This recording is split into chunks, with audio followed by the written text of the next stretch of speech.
د اختر د نږدې کېدو سره د شانګلې خلکو د بازارونو مخه کړې ده او د اختر دپاره یې تیاریانې شروع کړي دي. د نورو کلونو په څیر دا ځل هم په بازارونو کې ګڼه ډیره ده. داسې ده چې زه خو لاندې څو ورځو نه وینم بشام بازار کې موږ خو دلته یو خو دا خلک چغې وباسي که نه چې مهنګایي یا فلانې یا فلانې.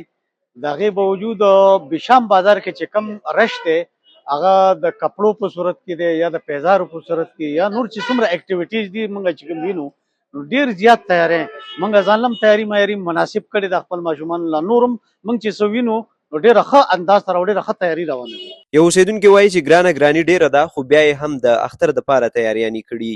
خبره دا ده چې د باران باوجود که تاسو نن وګورئ په دې بشام بازار کې ډېر زیات رش دی او د اختر تیارانې ښه په عروج دي او باران لږ متاثره کړي بل هر څه ګران دي ګراني ډېره زیاته ده.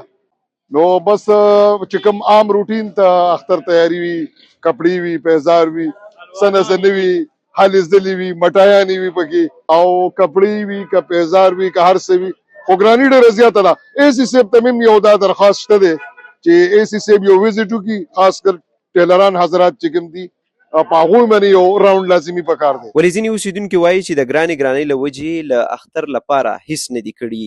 اختر خو سبا یا بل ورځ به انشاءالله یي خو اختر تیاري موږ داسې خاص نه ده کړې ځکه مهنګایي دومره زیاته ده هر شی ګران دی په مطلب د کور سامان دی که د بچو سامان دی نو موږ صرف بچو له پروګرام لغونې برابر کړی دی هغو پې غولول دي خو نور مهنګایي ډېره بې انتهایي ده.